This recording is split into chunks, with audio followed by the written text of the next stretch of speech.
ሰላም ተማሪዎች እንዴት ሰነበታችሁ? ዛሬ ይዤላችሁ የቀረብኩት ካሳ ምርጫ ወይም ዮሐንስ አራተኛን ከ1872 እስከ 1889 ያለውን ታሪክ ይሆናል። ለቻናሉ አዲስ ከሆናችሁ ሰብስክራይብ በማድረግ የደወል ምልክቷን በመጫን ይቀላቀሉ። ለሌሎች ሼር በማድረግ አድርሱላቸው። ከወደዱት ደግሞ ላይክ ያድርጉ።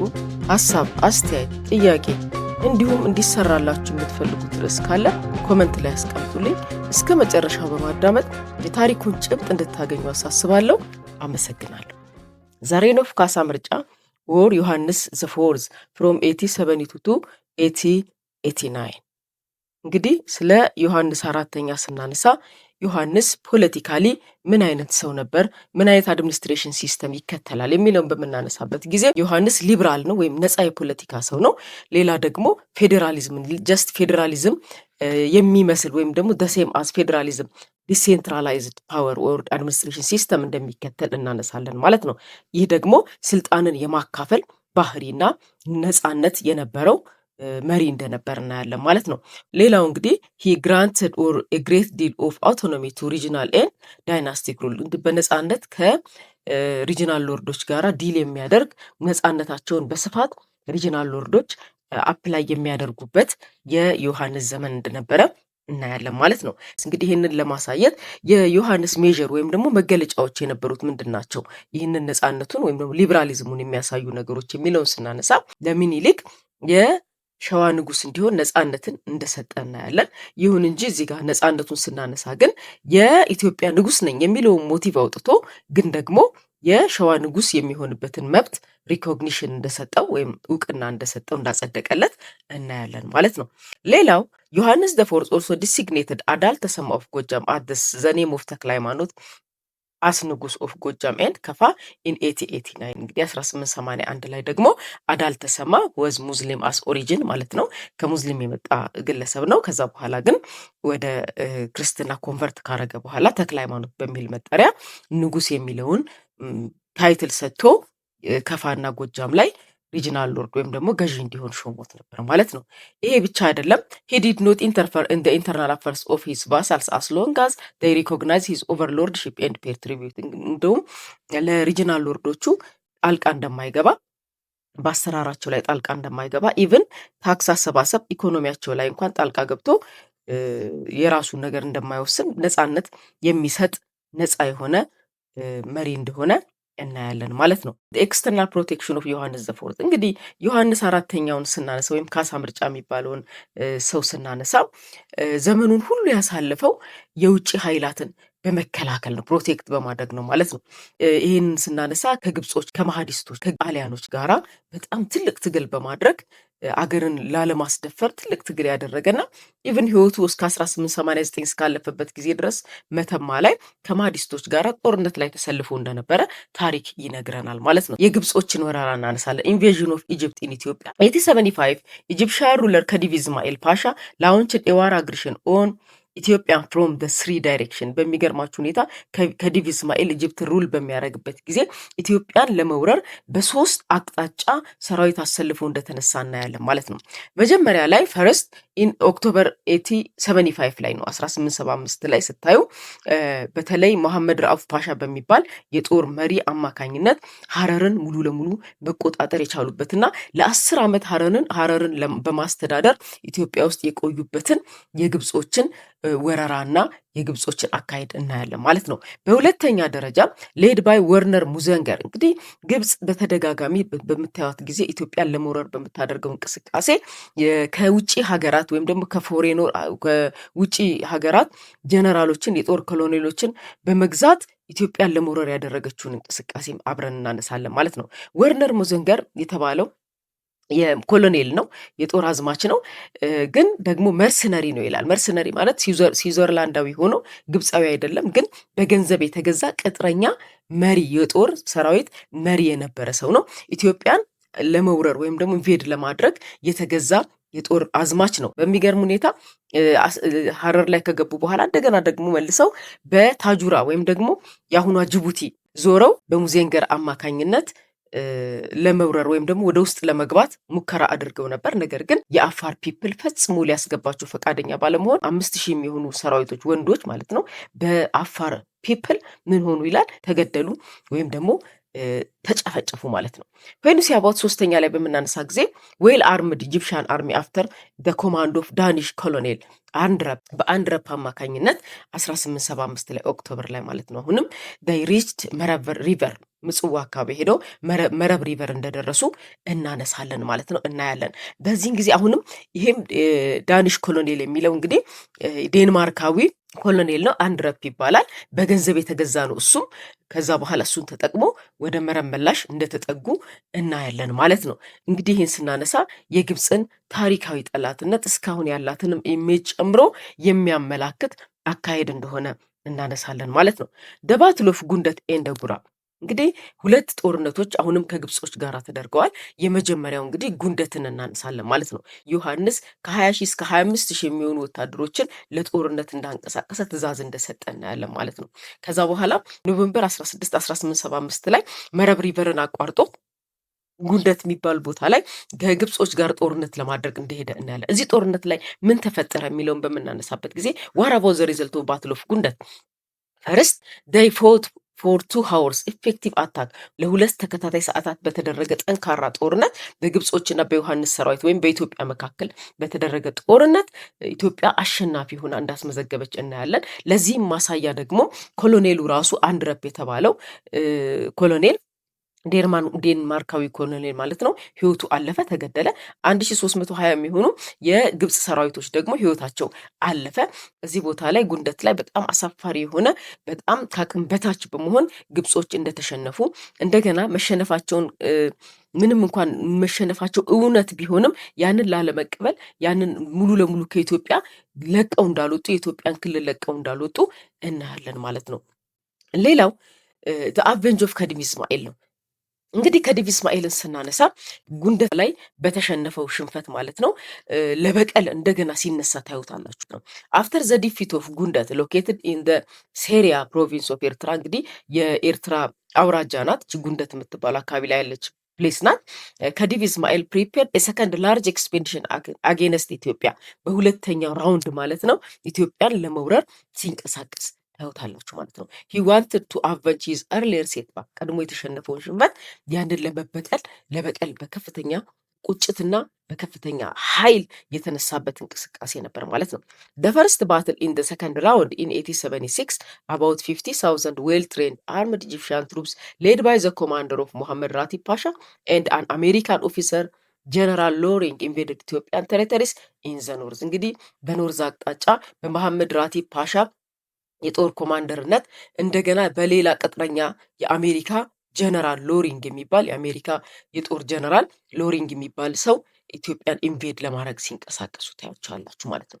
ኢን ደ ሰከንድ ባትል በሁለተኛው ራውንድ ሲመጡ ሁለተኛው ባትል ላይ ማለት ነው ሁለተኛው ባትል ላይ ማርች 1876 አት ኤ ፕሌስ ኮልድ ጉራ ነው። ጉራ ላይ በተለይ ጉራ የሚባለው ቦታ የአሁኑ አካለ ጉዛ የምትባለውን ኤርትራ ውስጥ እንዳለች ይታወቃል። እዛ ቦታ ላይ በተደረገ ጦርነት እንግዲህ ኢትዮጵያን ኦልሶ ካፕቸርድ 2500 ኢጂፕሽያን ሶልጀርስ ኤንድ ኢኖርመስ ዊፐንስ በጣም ብዙ ቁጥር ያለው መሳሪያ የማረኩበትና 2500 የግብፅ ሰራዊቶች ሙሉ ለሙሉ በኢትዮጵያን ሰራዊቶች ቁጥጥር እጅ የገቡበት እንደሆነ እናነሳለን ማለት ነው።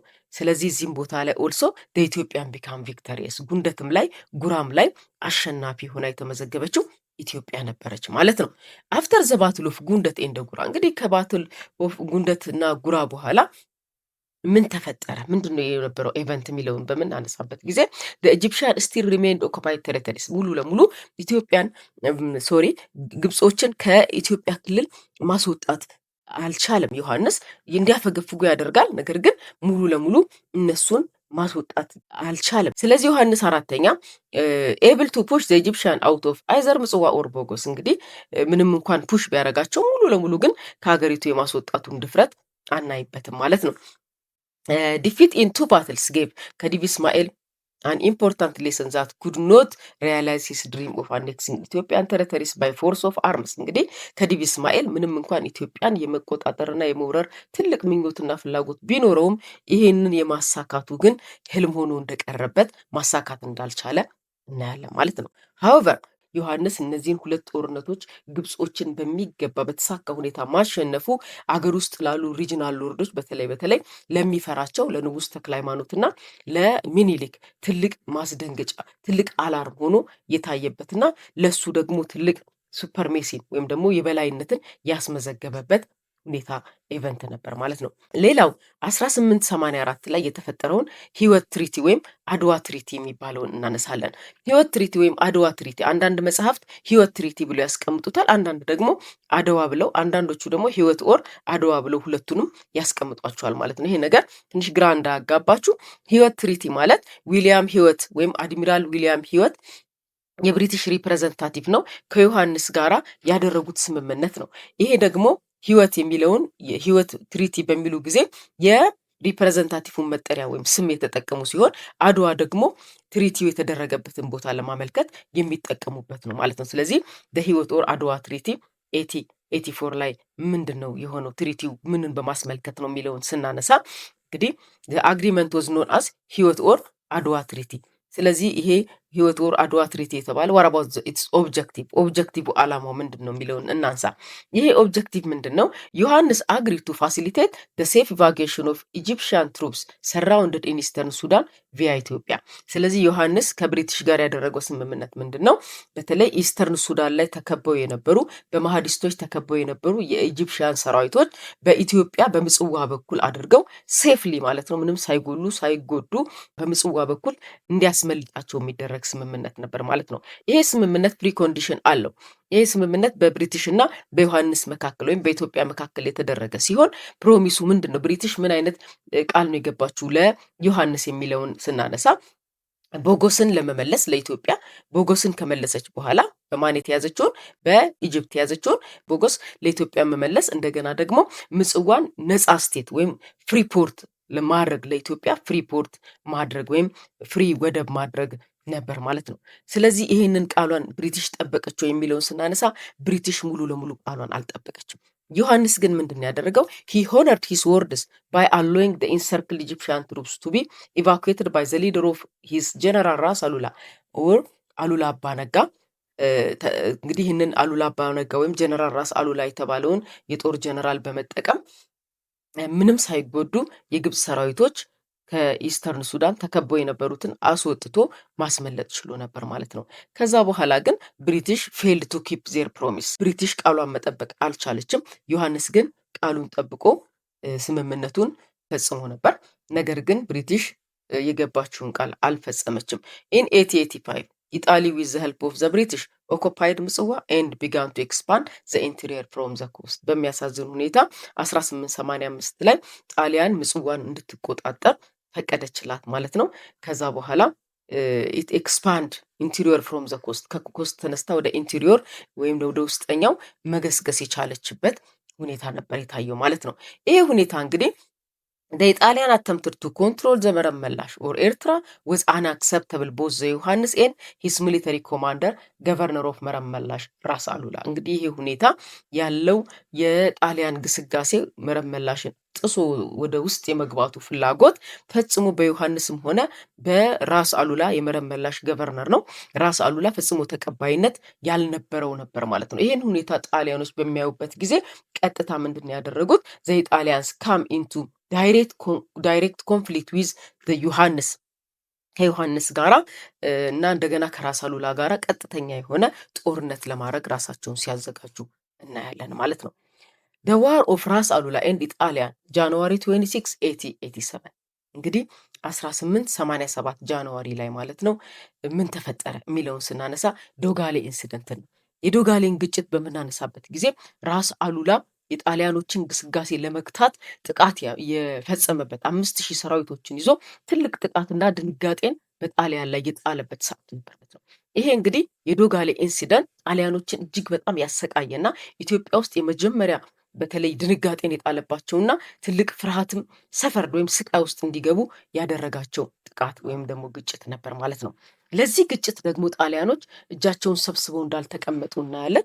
ዋት አባውት ዘ ሪስፖንስ ኦፍ ኢጣሊያንስ ምን ነበር ምላሻቸው የሚለውን ስናነሳ ፈርስት ጣሊያኖች ኮንድመንድ አሉላስ አታክ ኦን ዜር ትሩፕስ አት ዶጋሌ አስ አን አንጀስት አታክ። እንግዲህ ጣሊያኖች ይህንን ተግባር ፈጽሞ ያወገዙበት ሁኔታ ነው ያለው። ኮንድመንድ አወገዙ። በሁለተኛ ደረጃ ደግሞ ዮሐንስ አፖሎጃይዝ ወይም ደግሞ ይቅርታ እንዲጠይቅ ፈለጉ ወይም ይህንን ጥያቄ ያቀረቡ ማለት ነው።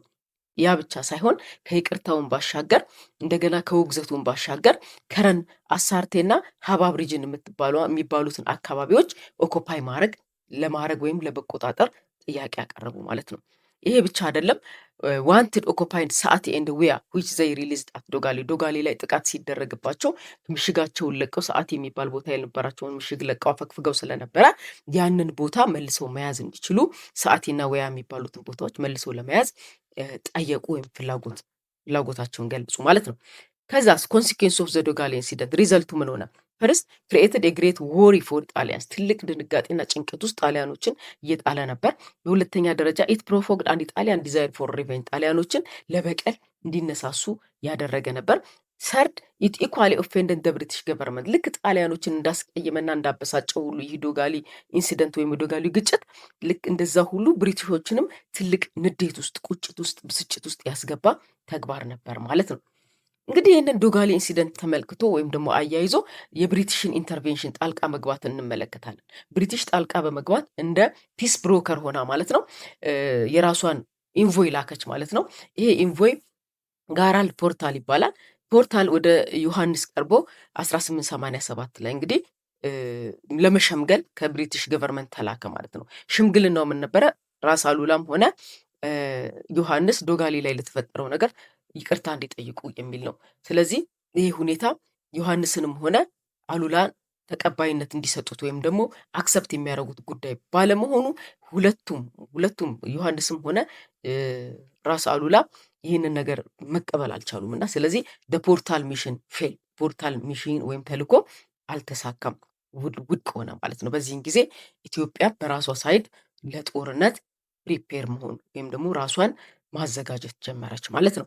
ሌላው ዮሐንስ ዋር ዲክላሬሽን እንግዲህ ዮሐንስ ወደ ጦርነቱ ከመግባቱ በፊት ኮልድ ሂስ ፒፕል ቱ አርምስ እንግዲህ ለሰራዊት ወይም ለኢትዮጵያ ሕዝብ ለወታደር ምልመላ ወይም ደግሞ ፓርቲሲፔሽን ሕዝቡን ሲጠራ እናያለን ማለት ነው።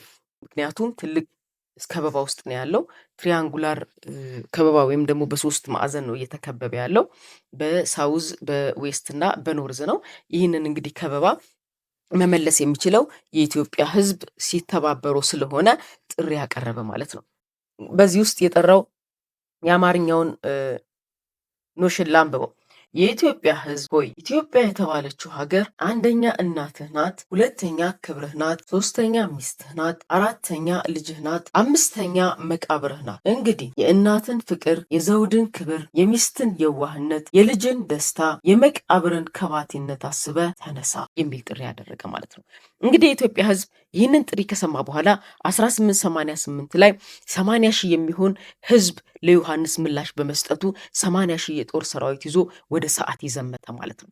በዚህን ጊዜ ጣሊያኖች የነበረውን የህዝብ እንቅስቃሴ የህዝብ መትመም በመፍራታቸው ምንድን ያደረጉት? ከምሽጋቸው ወጥተው ኦፕን የሆነ ፋይቲንግ ወይም ደግሞ ሜዳ ላይ የሚደረገውን ጦርነት ላለማድረግ ራሳቸውን ወደኋላ ሲመልሱ እናያለን ማለት ነው። በዚህን ጊዜ ዮሐንስ ወደፊት እንሂድ ኑ እንውጣ ብሎ አላስገደዳቸውም። ምክንያቱም እሱ ያለበት ሁኔታ በራሱ ሌላ ችግር ነው። የማህዲስቶች ኢንቬዥን ጎንደር ላይ ትልቅ ጥቃት እያደረጉ ሰው እየገደሉ አብያተ ክርስቲያናትን እያፈረሱ ገዳማትን እያቃጠሉ ስለነበረ ወደዛ የመመለስ ልቡ መከፈሉን እናያለን። ከዛም ባሻገር ደግሞ የተክለ ሃይማኖትንና የሚኒሊክን ኮላቦሬሽን እናያለን። አብረው ሆነው አድሞ እሱን ለመምታት የሚንቀሳቀሱት እንቅስቃሴ ሌላ ፍርሃት ፈጥሮበታል። ስለዚህ ዮሐንስ ምን ማድረግ ፈለገ? ቀጥታ ተመለሰ ማለት ነው። የጣሊያኖችን እምቢተኝነት ሰምቶ ወዲያውኑ ተመለሰ። ለሱ ጥሩ አጋጣሚ ሆነለት። ነገር ግን ወደ ከሰዓት ተመልሶ ምንድን ያሰበው? ወደ ጎጃም ሄዶ ትልቅ ለተክለ ሃይማኖት ቅጣት ማድረግ ተክለ ሃይማኖትን መቅጣት ነው የፈለገው ማለት ነው። እንግዲህ ቅድም እንዳልኳችሁ የ1880ዎቹ ማለቂያ ላይ ከሶስት አቅጣጫ ትልቅ ፍርሃት ውስጥ እንደገባ እንደተከበበ ትሪያንጉላር ፕሮብለም ውስጥ እንደገባ እናያለን። የመጀመሪያው ማህዲስት ሶልጀርሶች ናቸው። በሁለተኛ ደረጃ ጣሊያን ናት። በሶስተኛ ደረጃ የሚኒሊክና የንጉሥ ተክለ ሃይማኖት ቢትራያል ወይም ደግሞ ክህደት ነው ማለት ነው። እነዚህ ሶስቱ ትልቅ ችግር ውስጥ እንዲገባ አድርገውት ነበር ማለት ነው። በዚህን ጊዜ ዮሐንስ ሙቭድ ቱ ሸዋ ቱ ፐኒሽ ምኒልክ። እንግዲህ ዮሐንስ ወደ ሸዋ ሙቭ አረገ ማለት ነው። እዛ ጋር ተክለ ሃይማኖት ጋር ሄደ።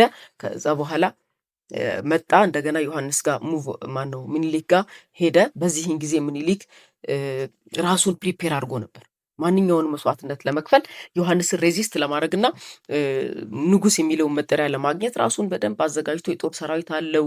በጣም ጥሩ መሳሪያዎች አሉ። ከውጭ ሀገራት ላይ ጥሩ ህብረት ስለነበረው በጣም ብዙ ድጋፍ ያገኝ ስለነበረ ራሱን አዘጋጅቶ ነው የጠበቀው። በዚህን ጊዜ ዮሐንስ ቀጥታ ከሱ ጋር ለመዋጋት አልፈለገም፣ አሰበ ማለት ነው። አሁን በሚያስብበት ጊዜ እዛ ጋር ማህዲስቶች አሉ፣ እዚህ ደግሞ ጣሊያን አለ። ስለዚህ ይሄ ኮንዲሽን ከሚኒሊክ ጋር የሚያደርገው ሲቪል ዋር ለሱ ነው፣ ውድቀቱ ለሱ እንደሆነ አሰበ ማለት ነው። በዚህን ጊዜ ከነሱ ጋር ኮላቦሬት አድርጎ ሚኒሊክ እኔን ሊጥለኝ ይችላል የሚል ፍርሃት ስላደረበት ቀጥታ ፖስፖ እንዳረገ ማለት ነው። ደን ሂ ወንት ቱ መተማ ቱ ዲል ዊዝ ማህዲስትሬት። ስለዚህ ተክለ ሃይማኖትን ሄዶ ቀጣ። ከዛ በኋላ ወደ መተማ ዘመተ ማለት ነው። ዘባትሎፍ መተማ። ባትሎፍ መተማ ላይ ምን ሆነ? ኦን ማርች 1889 ዮሐንስ ማርች ቱ መተማ። እንግዲህ ማርች 9 ላይ 1889 ላይ ዮሐንስ ከሚኒሊክ ጋር ያለውን ግጭት ተወና ተመልሶ ወደ መተማ ዘመተ ማለት ነው። እንግዲህ መተማ ላይ ምን ተፈጠረ የሚለውን እናንሳ። When you say about the Ethiopian force and the Mahdi's troops or the Ansar fought at the Battle of Metama, despite their initial success, the Ethiopian forces lost the Battle of Metama. እንግዲህ መተማ ላይ ዮሐንስ እንዳሰበው አልሆነለትም። ዮሐንስም ሰራዊቱም እዚህ ጋር ዮሐንስ ተመታ፣ ቆሰለ። ሁለተኛው ቀን ላይ ዮሐንስ ህይወቱ አለፈ ማለት ነው። የማህዲስቶች ቁጭት እዛ ጋር ግብፃውያንን ከነሱ እጅ አስወጥቶ ማስመለጡ ከግብጾች ጋር ኮላቦሬት ማድረጉ አበሳጭቷቸዋል። ስለዚህ ትልቅ ሳቲስፋይድ ለማግኘት ከገደሉት በኋላ እንኳን አላመኑም፣ አንገቱን ቆረጡት ይላል። አንገቱን ቢሄድ አድርገው ከዛ በኋላ ሴሌብሬት እንዳደረጉ ሳቲስፋይድ እንደሆኑ ታሪክ ይነግረናል ማለት ነው። ፔንሲ እንግዲህ አሁንም የዮሐንስን ዘመን በምናነሳ ጊዜ ሪሊጂየስ ዲቪዥን ኤንድ ዶክትሪናል ዲቤትን እናነሳለን። እንግዲህ ሞስት ኦፍ ዘ ኢትዮጵያን ክርስቲያን ሞናርክስ እንደሚታወቀው የሚያምኑት በሃይማኖት ዩኒፎርሚቲ ነው። የሃይማኖት ዩኒፎርሚቲ ደግሞ ናሽናል ዩኒቲ ብለው ያመጣል ብለው ያስባሉ። ልክ እንደነሱ እንደሌሎቹ እንደቀደሙት ሁሉ ኢምፐረር ዮሐንስም ይህንን ነበር ሲከተል የነበረው። ነገር ግን የሱ አማራጭ ትንሽ አስፈሪ ነበረ። ምክንያቱም ቦሩ ሜዳ የሚባል ምክር መመካከሪያ ስብሰባ ላይ 1878 ላይ ማለት ነው ምንድን የሆነው ሙስሊሞችን ሰብስቦ ሁለት አማራጭ ብቻ ነበር የሰጣቸው። ያ አማራጭ ምንድን ነው? የመጀመሪያው ኮንቨርት ቱ ክርስቲያኒቲ ነው፣ አንድና አንድ ወደ ክርስቲያኒቲ መቀየር ነው። ሁለተኛው ወደ ክርስቲያኒቲ የማይመጡ ከሆነ ሎስ ዜር ፕሮፐርቲ ኤንድ ላንድ ነው፣ ያላቸውን መሬት ንብረት ስልጣንም ያላቸው ከሆነ ሙሉ ለሙሉ እንደሚነጠቁ ነው የወሰነው ማለት ነው። ሪሌትድ ቱ ዚስ ሰም ወሎ ሙስሊም ወር ባፕታይዝድ ዋይል አዘርስ ዲሳይድድ ቱ ሬዚስት አንደር ዴር ሊደርስ ላይክ ሼክ ቴላ። እንግዲህ ከዚህ ጋር ተያይዞ በጣም ጥቂቶቹ ሲምፕሊ ባፕታይዝ ወይም ተጠምቀው ክርስትናን የመጡት፣ ሌሎቹ ደግሞ ኖ ሃይማኖታችንን አንቀይርም በማለት ወደ ትግል ሙሉ የገባሉ። ለዚህ ማሳያ ሼክ ቴላ አንዱ የሙስሊም ሊደር ሆኖ ሬዚስት ሲያደርግ የነበረ ግለሰብ ነው ማለት ነው። እንግዲህ ባፕታይዝድ ካረጉ ሙስሊሞች ወይም ወደ ክርስትና ከመጡ ሙስሊሞች መካከል ኢማም መሐመድ አሊ ባይ ዘ ኔም ኦፍ ሚካኤል፣ እንግዲህ ሚካኤል በሚል ራስ ሚካኤል ሆኖ ተሾመ ማለት ነው። ራስ የሚባሉ መጠሪያ ተሾሙ ተሰጥቶት ዌስተርን ወሎን እንዲያስተዳድር ተደረገ። በሁለተኛ ደረጃ ኢማም አምደ ሊበን ነው ወይም አባዋጣው ይባላል በሌላ ስሙ ቢካም ደጃዝማች ኃይለማርያም ሆኖ ቀሪውን ከዌስተርን ወሎ የቀረውን ደሬስት ኦፍ ወሎ ማለት ነው እንዲያስተዳድር ተደረገ ማለት ነው። እነዚህ ሁለቱ መሪዎች እንግዲህ ሚኒሊክ እስከገዛበት ጊዜ ድረስ እስከ ሚኒሊክ ዘመን ድረስ ሩል ሲያስተዳድሩ እንደነበረ ታሪክ ይነግረናል ማለት ነው። ሌላውን በምናነሳበት ዶክትሪናል ዲቤት ነው። እንግዲህ ዮሐንስ ፖሊሲ ኖት ኦንሊ ዳይሬክትድ ኦን ዘ ሙስሊም ኦፍ ወሎ በት ኦልሶ ኢንፍሉዌንስ ዘ ኢትዮጵያን ኦርቶዶክስ ቸርች አስ ዌል። እንግዲህ በሙስሊሞች ላይ ብቻ ወሎ ላይ በነበሩ ሙስሊሞች ላይ ብቻ ሳይሆን በኢትዮጵያን ኦርቶዶክስ ቸርች ጉዳይም ላይ በተለይ በዘመነ መሳፍንት ዘመን የነበረውን ሪሊጂየስ ኮንትሮቨርሲስ ወይም ደግሞ የሃይማኖት ልዩነቶች ወይም ደግሞ አለመግባባቶች ዶክትሪናል ክርክሮችን ያስቀረ እርምጃ ነው ያደረገው እዚህ ጋር። እንግዲህ ከዛ ጋር መካከል ኢትዮጵያ ቦሩ ሜዳ ላይ ማለት ነው ኢትዮጵያ መከተል ያለባት ወይም ኢትዮጵያን ኦርቶዶክስ ቸርች መከተል ያለባቸው ኦንሊ ተዋህዶ ዶክትሪን የሚባለው ነው። እንግዲህ ቀጥለን መጨረሻ ላይ የምናነሳው ዘ ሺፍት ኦፍ ዘ ፖለቲካል ሴንተር ፍሮም ዘ ኖርዝ ቱ ሸዋ ነው። እንግዲህ ስልጣን ኖርዝ ወደ ሸዋ የመጣበትን ፕሮሰስ ነው የምናነሳው ማለት ነው። እንግዲህ ኦልዞ ዮሐንስ ዘ ፎርሳስ ዲሲግኔትድ ራስ መንገሻ ዮሐንስ፣ እንግዲህ ዮሐንስ ከሞተ በኋላ መቀመጥ የነበረበት ራስ መንገሻ ዮሐንስ ነው። ነገር ግን ራስ መንገሻ ዮሐንስ ምንም እንኳን ዮሐንስ ያሳደገው ቢሆንም የዮሐንስ ያጎቱ ልጅ እንጂ ባዮሎጂካል ልጁ አይደለም፣ የጉዲፈቻ ልጁ ነው ዞሮ ዞሮ። ነገር ግን የጉዲፈቻ ልጅ ደግሞ የስልጣንን የመቀበል ወይም ደግሞ የመውረስ መብት የለውም የሚሉ ሌሎችም ተቃዋሚዎች ነበሩ። ሌላው ራስ መንገሻ ዮሐንስ በስልጣን ወይም በፖለቲካውም ጠንካራ እንዳልነበረ እና ጥሩ ጠንካራ የሆነ የጦር ሰራዊት እንደሌለው ፋይት ማድረግ የማይችል ደካማ እንደነበረ እዚህ ላይ እናነሳለን ማለት ነው። ከዛ ጋር ተያይዞ ሚኒሊክ ጠንካራ ስለነበረ ያንንም የመቆጣጠር ጥማቱን ለማሳካት የትኛውንም ጥግ የሚሄድ ስለነበረ ያንን ማድረግ ችሏል ማለት ነው። ስለዚህ ራስ መንገሻ ስልጣንን የመውረስ መብቱን አላገኘም። በንጉስ ሚኒሊክ ኦፍ ሸዋ who formally hereditary the throne from emperor ዮሐንስ ማለት ነው። ስለዚህ ራስ መንገሻ ሊወስድ ያልቻለውን በኃይልም እንደገና ሌሎችን በመቃወማቸው ያንን ሰብሮ ገብቶ ስልጣኑን የመቆጣጠር ወይም ቦታውን የመያዝ አቅሙን አግኝቶ ነበር ማለት ነው። እንግዲህ ከወደዳችሁት ላይክ አድርጉ፣ ሰብስክራይብ በማድረግ ተቀላቀሉ። ሀሳብ ካላችሁ ኮሜንት አድርጉልን። ለሌሎች ተማሪዎች ሼር አድርጓላቸው። አመሰግናለሁ።